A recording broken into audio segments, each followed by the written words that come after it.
Hello everyone, this is Colleen Lemma, Starseed Astrologer and Spiritual Messenger from SacredSoulEmpowerment.com. Here to do your weekly intuitive reading for Monday, February 15th through Sunday, February 21st, 2021. For this week's weekly reading, we'll be using the Animal Wise Tarot deck by Ted Andrews for the main message for everyone. And your special message card this week, depending on your stone of choice, will be coming from the Angels and Ancestors deck by Kyle Gray. I want to say a big thank you, first of all, to everyone who has supported me throughout the years, watching my weekly and monthly intuitive readings, for sharing and subscribing and commenting. I thank you all so much. And please be sure to check out my new website. It's actually just been updated through this Mercury retrograde, and there's still changes to be made, but there's products being added and services being changed up, and it's getting a fresh new look. So I'm very excited about that and some of the new products that are to come. So please stay tuned for all of that wonderful new stuff that's coming in. So let's go ahead and start with this reading by taking a look at your stones of choice this week. Your first stone of choice is snakeskin jasper. Now these are all jaspers, but they're all different kinds of jaspers. This one is called snakeskin jasper. And the snakeskin jasper is protective and calming. It guards against negativity. It shields from psychic attack energies. And it's known as the supreme nurturer. Okay? Your second stone of choice is ocean jasper. And ocean jasper helps to relieve stress and tension. It uplifts the relaxation energies. It instills happiness by releasing negative lower vibrational energies. And it just has that overall feeling, again, of that peace, sort of like the ocean. I found that, interestingly enough, a lot of the qualities of these kind of goes with what the jasper is all about, like the snake skin, protective and guarding against negativity, and the ocean relieving of stress and tension. Now, this one is a brand new jasper that I came upon recently, and I just had to have it. This is called Dragon's Blood jasper. It's a beautiful green stone, and it's got red blotches in it, and that's why they're calling it Dragon's Blood jasper. This one is called the Protector of Life. And again, thinking about dragons being the protector energy, right? It increases strength and endurance. It helps to boost focus and resilience, and it ignites one's creativity. So again, these wonderful jaspers that you have to choose from. We have the snakeskin jasper, the ocean jasper, and the dragon's blood jasper. Okay, let's talk about the astrological energies of the week. So we have been through quite some time lately. I'm kind of falling over my words here. But we're in Mercury retrograde, which I have to say I was excited about this Mercury retrograde, as Mercury retrogrades go, because it's in the sign of Aquarius. So to me, it fits well there. But there certainly has been a lot of kind of ups and downs and communication challenges and things that have come up out of the blue, situations, circumstances, at least in my realm, for me personally, for people that I know very well, for people I'm connected to, getting a lot of messages from you all saying what is going on this week or what is happening in the last few days, that it's been up and down. And part of that is one of the energies that we are experiencing this week, but it's been coming to a head, and it's been coming closer and closer together for the last couple of weeks, and that is Saturn square Uranus. So this is a pretty heavy-duty connection. It occurs exactly on Wednesday, the 17th of February this week.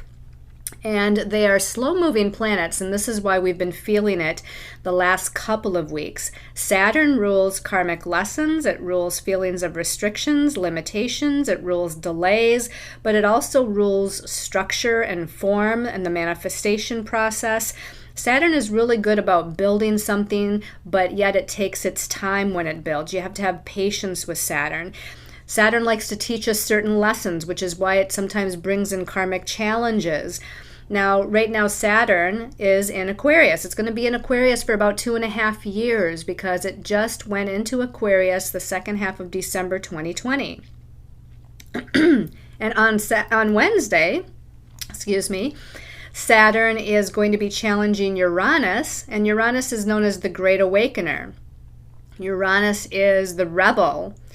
He's known for rebellion. He's known for expecting the unexpected. He's known for the strange and unusual.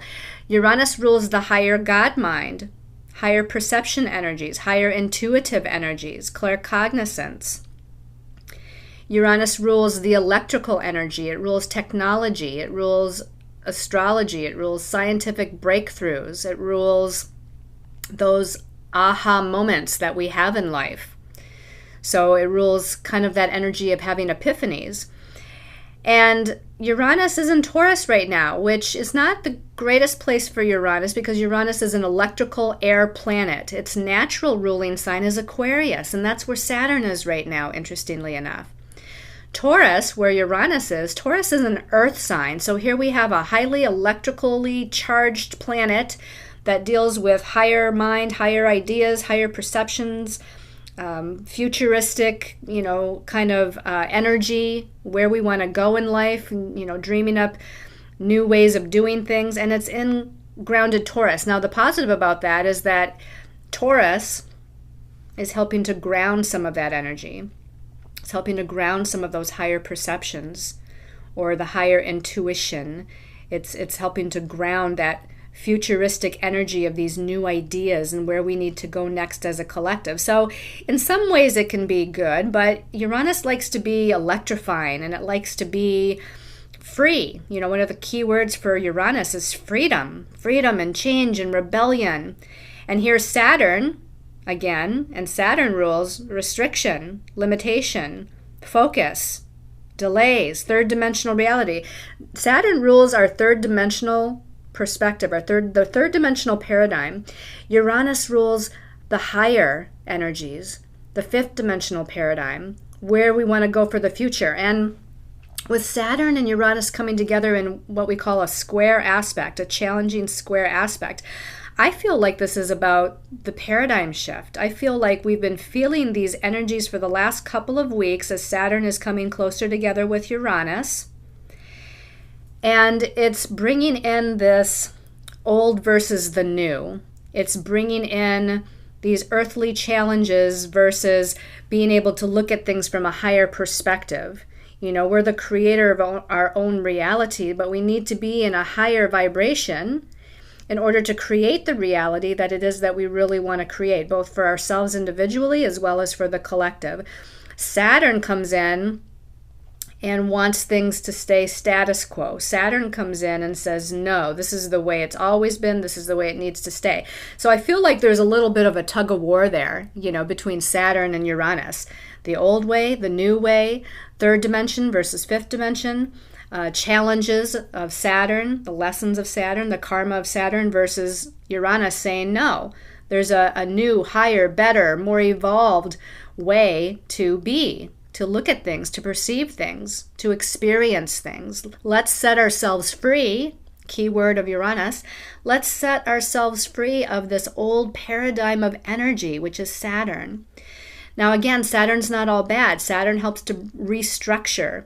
And because Saturn is in Aquarius, which is Uranus's natural ruling sign, Saturn is helping, in a sense, to restructure us into the new energies because it is in Aquarius. However, because these two right now are coming to a head and have been for a couple of weeks, I think that that's why a lot of us have been feeling a little bit of shakeup, a little bit of up and down, a little bit of challenge, and a little bit of that idea of what's going on right now.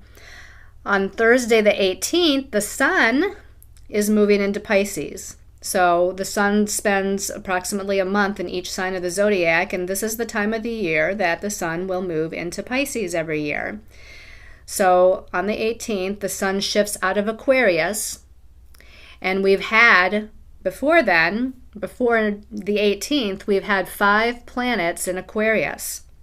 The Sun, Mercury, Venus, Jupiter, and Saturn. Now the Sun is moving out of Aquarius, leaving only 4 planets in Aquarius. And as the Sun moves into Pisces, we shift the energy now to things that are more spiritual. It's more about unconditional love, compassion, selfless service to humanity. It's more about our dreams, both literal and figuratively. It's more about being artistic and creative and tuning into our intuitive abilities and our healing abilities. And it's more about going with the flow. It's more about using our imagination and being creative. And it's more about trust and faith.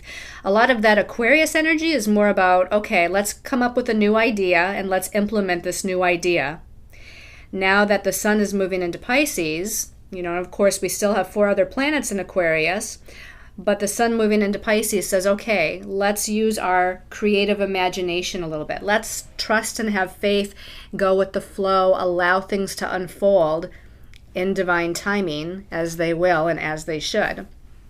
On the 19th, Venus, which is one of the planets still in Aquarius, is challenging Mars in Taurus. Okay, so Venus is about love, relationships, partnerships. She also rules money, finances, our personal resources. She rules our values and our self-value.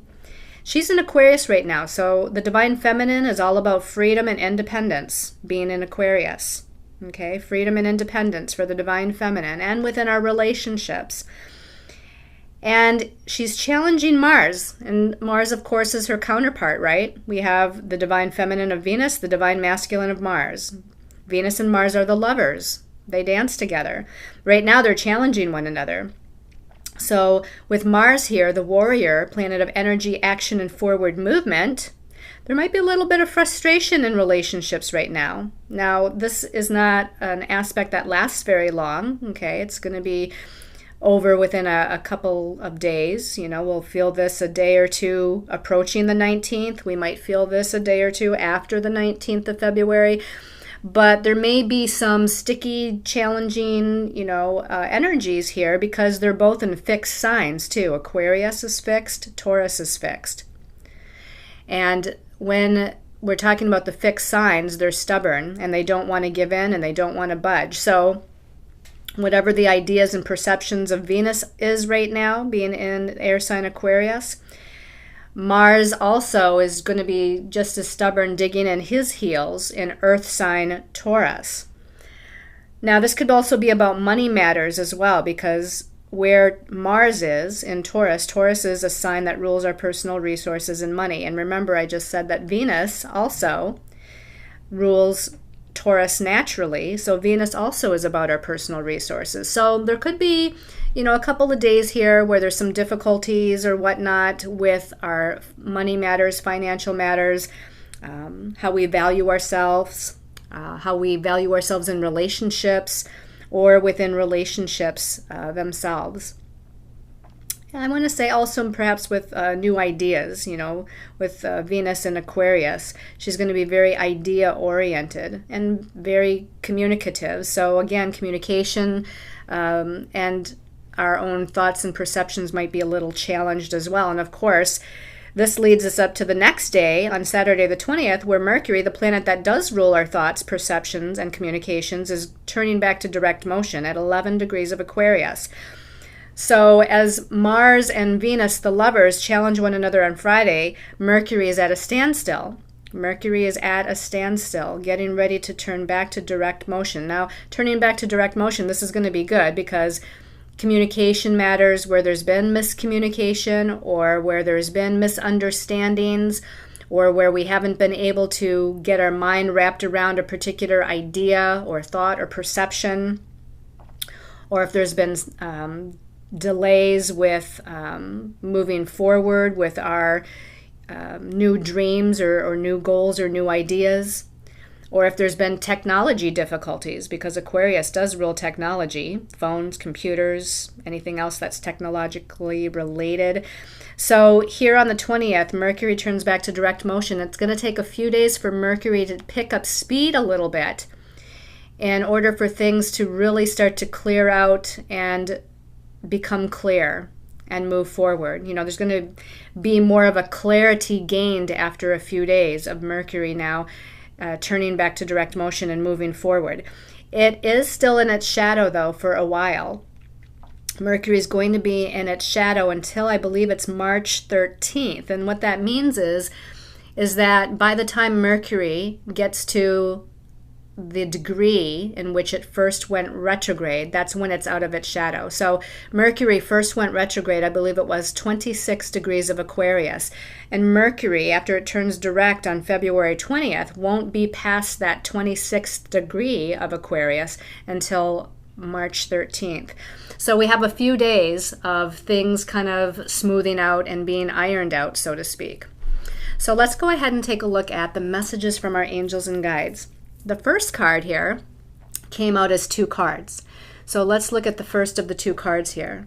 We have the 7 of Ancients. This is like the 7 of Fire, the 7 of Wands in the traditional tarot. In this deck, it's the Toad because this is the Animal-Wise Tarot. And all of you that know me and have followed me know I love my animal totems, right? So this says inner strength and resources. Inner strength and resources. Well, we've had to have a lot of inner strength, and we have had to rely on our inner resources in order to get through some of the times of the past at least couple of weeks, if not for the past year, really, right? All of 2020 pretty much was a need for that inner strength. Now, the number 7 numerologically is a number where we have to have trust and faith. So here with the message of having inner strength and resources is also the message of having trust and faith as you move forward. The Wands, or the fire suit, is about creativity or creative action. It's energy and movement. But the number 7 is a number in numerology that deals with self-reflection and turning within, going inwards.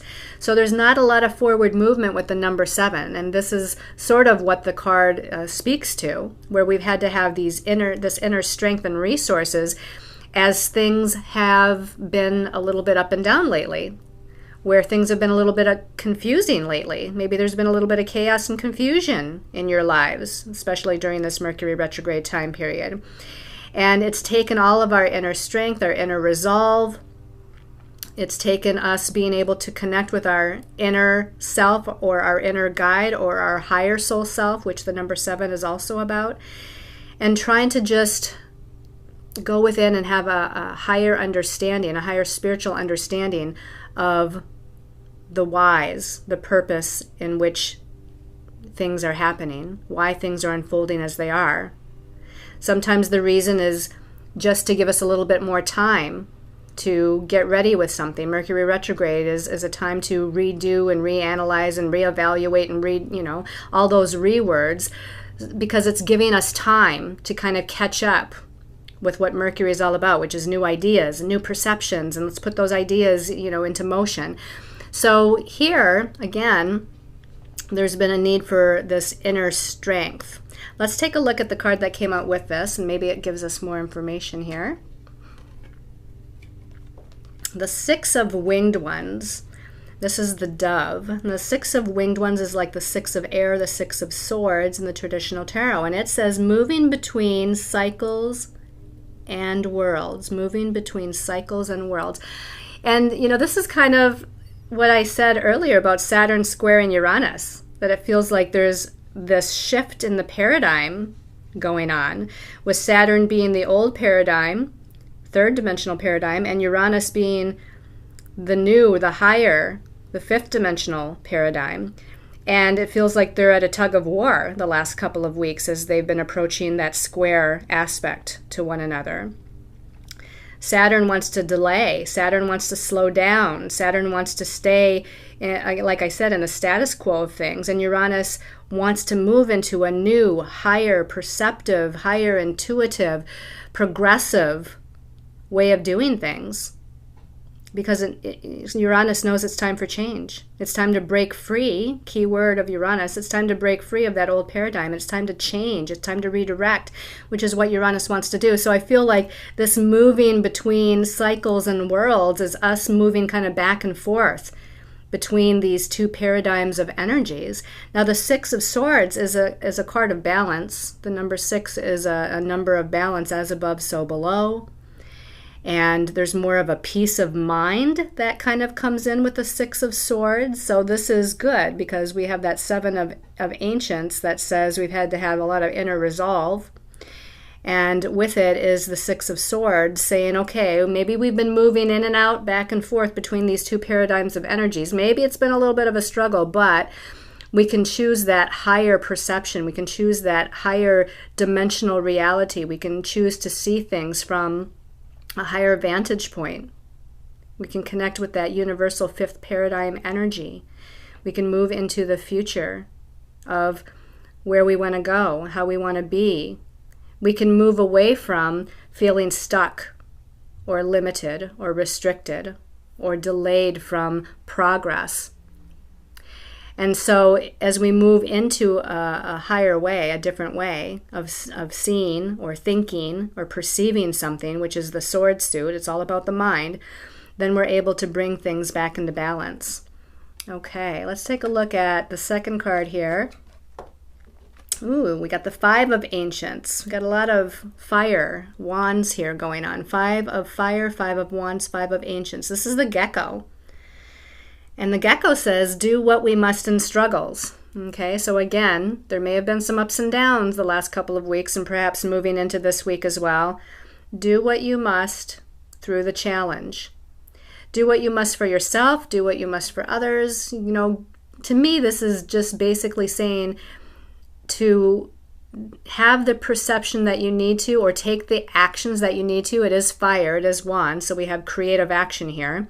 Take the creative action needed to move through the struggle. That's the best way to say this. Take the creative action needed to move through the struggle. The number 5 can mean, again, that there's a lot going on. A lot of things happening all at once in all different directions or areas of your life. The 5 sometimes is about juggling circumstances and situations. Sometimes the 5 is about wearing many hats and doing many things. But sometimes you can get kind of lost in trying to do too much, or you're getting pulled in too many different directions with the 5 of wands, the 5 of fire here. So again, do what you can to stay balanced. Do what you can to move forward. Take that creative action in order to move through whatever it is that you're going through this week.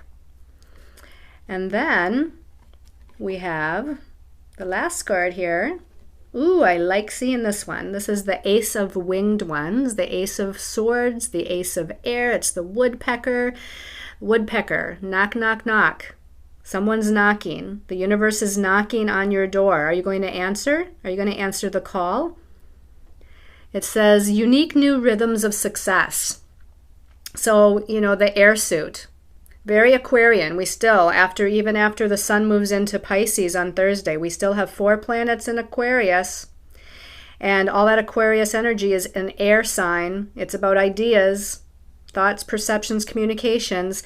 And here we have the Ace of Air, the Ace of Swords, saying a new way of seeing something, a new way of believing in something, a new way of perceiving something, new thoughts, new ideas. And again, with that newness, with the new beginnings, aces are always about new beginnings, but this is a new beginning on the mental body level first. New beginning with your thoughts first. But these new thoughts and these new ideas are going to create unique new rhythms of success. So again, the woodpecker knocks on the tree. The universe is knocking on your door. What are the new ideas? What are the new ideas that you're having about where to go in life next, what to do next? Listen to those ideas. They're intuitively guided by you, yourself, your higher soul self, and your angels and guides. So let's go ahead and take a look at the message, the special message card, depending on your stone of choice. Let's see, I have to reposition myself here. Okay. So the first stone of choice was the snakeskin jasper. Special message for snakeskin jasper people. This one's calling my attention as I open my eyes. Ooh, shaman. We have the shaman here.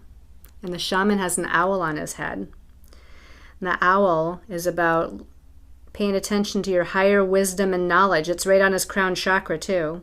So pay attention to the higher wisdom and knowledge coming in from the universe, coming in from your higher soul self. Be the shaman. It says trust in higher forces. Trust in higher forces. And I don't know what this is in front of him, but it reminds me of a clock of some sort. So to me, when I see that, trust in higher forces, also trust in divine timing. Trust in the divine unfolding of circumstances and situations. Trust in the divine timing of when they unfold. And the shaman never gets upset. The shaman believes and trusts in the universe. The shaman believes and trusts that all is well and all is unfolding exactly as it should and in the timing that it should. So again, use the knowledge and wisdom of the owl.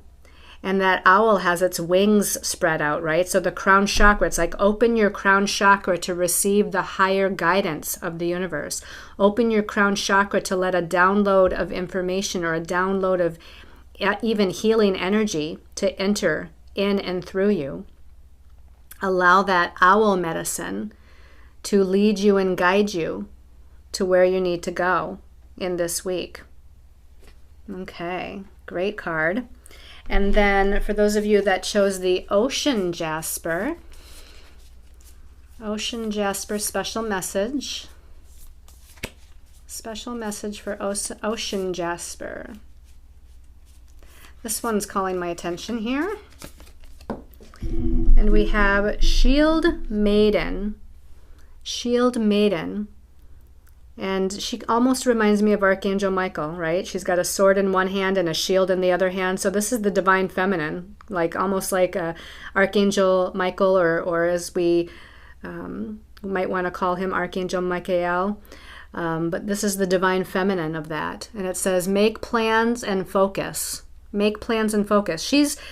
She looks like a warrior, but she's not quite in warrior stance. She's kind of in more of a peaceful stance right now. She's contemplating. She's making those plans. She's staying focused on what the next steps are before she goes full steam ahead. You know, once she lets out her inner divine feminine warrior, she's going to charge full steam ahead into whatever those plans are. And I think that there's needing to take a moment here. Again, she's in kind of a more peaceful, focused contemplation mode here, making her plan, is because Mercury doesn't go back to direct motion until the end of this week on Saturday. And when you initiate something new, if you're initiating something brand new, it's best to wait until Mercury goes direct. It's good to do the research and make the plans during a Mercury retrograde. But to actually initiate, I would say wait till Mercury goes direct, and even until it's out of its shadow if you can. So if you can wait until after March 13th to initiate something, then great. If it needs to be sooner than that, try to give Mercury at least until the end of February to pick up speed a little bit, because he right now is sort of at a dead stop. He's sort of at a standstill and not moving. But in a few days, this Shield Maiden is going to be able to take charge. She's going to be able to move forward with these plans. Right now, she's just focusing on her energy on what the plan is and how she will best proceed toward that plan. Okay? All right. And then for those of you that chose the Dragon's Blood Jasper, Dragon's Blood Jasper people, special message for Dragon's Blood Jasper. Okay, I'm having a conundrum here. Okay, we're going to keep shuffling because I had like 2 cards and then I felt 3 cards. It's like, okay, we can't have that many cards for Dragon's Blood. Dragon's Blood Jasper, I'm going to close my eyes. We're going to shuffle a little bit more. Divine Truth and Divine Truth only. Lead me to the right card for Dragon's Blood people. This one in the middle. They're saying this one in the middle.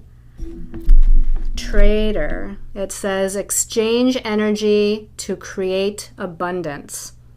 Exchange energy to create abundance. Now, this is very Aquarian too, because the Aquarian mindset is getting together with groups of like-minded people, coming together with those with a common vision, a common goal as a collective, So this is, a group of 3 or more people is a group.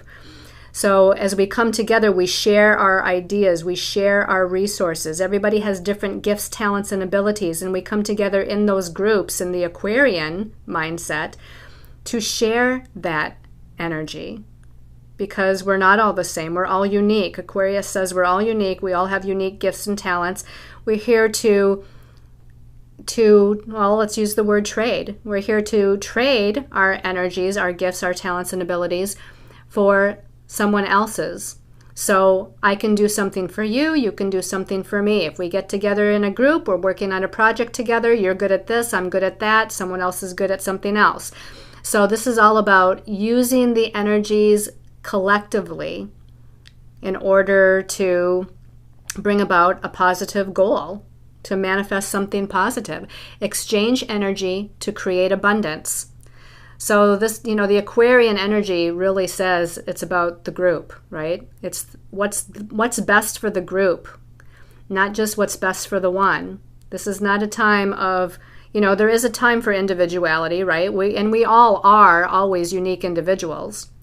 But this is a time to come together as a humanity. This is a time to come together as a group, as a collective, with a goal in mind to help each other, support each other, love each other, change the world, help the planet, help Earth Mother Gaia.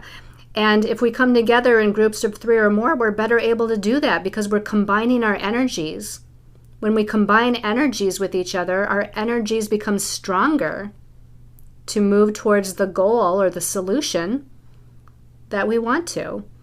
So this is your message for this week and perhaps even beyond. So if you've been thinking about reaching out to a few people or reaching out to a new group and wanting to be a part of it, or wanting to start a new project with a few other people.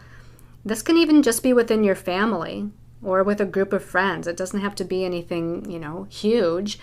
But there's others out there that do want to do something huge for the collective and the planet. And so whatever it is, whoever it is, whatever the scale is, doesn't matter. But this is about sharing your energies with one another. All right, everyone. Thank you so much for watching, sharing, commenting, subscribing. I really appreciate it. And I have a new Google review page. I'm really excited because the more Google reviews I get, the more I can help and reach out to other people with things like this, how I help with giving and sharing this information and with my Facebook posts. So if you would like to leave me a Google review so that I can help and reach more people, assist others that are on the path as well to find me, then I would really appreciate that. You can find that at the link below this video. I'll leave that in the space of the description of the video. I'll leave that link. So thank you so much for all of you that have supported me through words and thoughts and actions and healing energy. I really appreciate each and every one of you. My business is growing and I feel a lot of gratitude. I feel very grateful and thankful for what's been occurring over the last few years. I can't say that it wasn't challenging at times because it certainly was and certainly still is. I still go through all the same energies that you all go through. But with each other's support, we can all get through anything. So thank you to those of you that have assisted me through your thoughts and actions and words and statements and comments and reaching out to me. Again, I send you all lots of love and light and many, many blessings until we connect again. Namaste.